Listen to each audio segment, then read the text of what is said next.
characters. Are we going to see any of that in this game? I mean, more table than yourself. Can you give me an example? Like, certain aspects of like Silent Hill 2 and 4, where something would be going on, and the characters would be paying no mind at all to that. And I think it'd be unrealistic and not something that I would do. I would say those are limitations at the time. We've actually tried to make it Murphy feel very much in the world, so you can relate to him. You'll notice his walk cycles. You may have noticed his walk cycles have changed based on the situation. So right now he's kind of hunched over and careful because it's a tense situation. There might be other situations where he's walking a little more confidently, and other ones where he's creeping even more. We actually, during some early focus tests, he was just using his basic, normal stock walking, and people said they weren't scared at all because he wasn't scared. And so we really looked into what does that mean and why would they say that. And we noticed when we made him look more like he was standing in a scary world with a dark diner going around, he was a little more hunched over and apprehensive.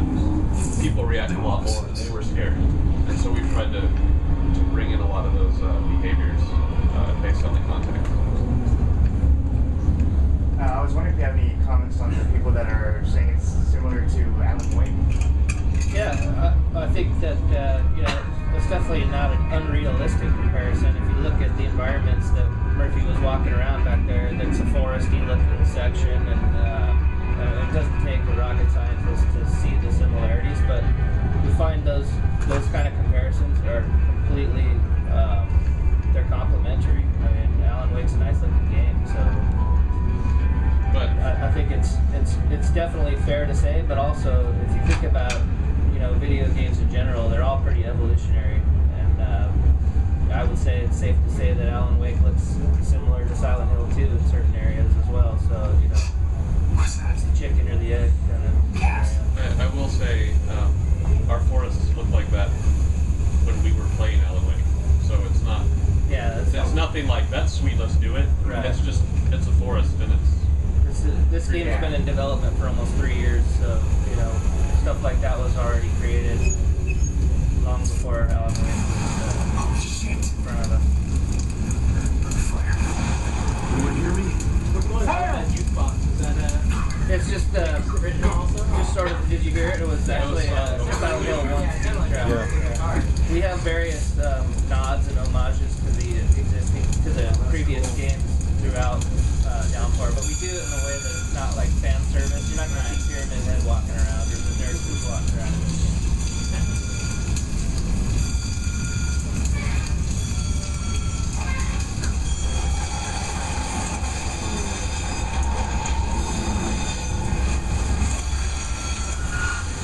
What the hell is this? Oh shit. The water hits that breaker box. This can't be happening.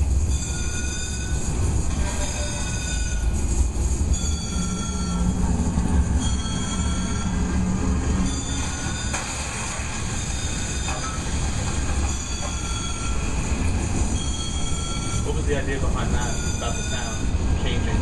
Yeah, you hear the alarm bells are sort of twisting. Yeah. That's all part of the other world. We experience things start to get warped and mutated, and it's just making you uncomfortable by the repeating noise. But even the repeating, it's too high ones and it's too low ones.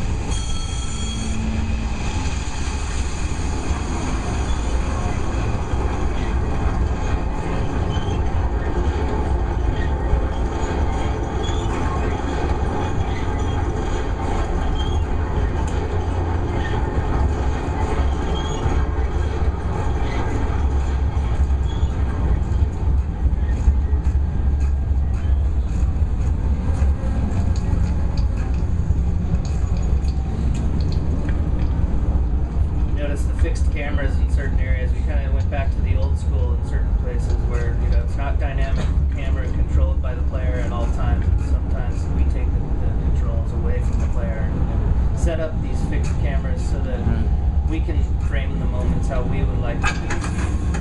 It also helps with certain scare moments at times where we can like set it up the way it should be set up, as opposed to if the player turns his back to something that's going on at the time, you kind of miss out on something.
was telling Murphy to run? You noticed that, huh? I think I noticed that too. Yeah. You'll have to play the game to find that out. Or the final game, not the E3 demo. So that's just a little snapshot there.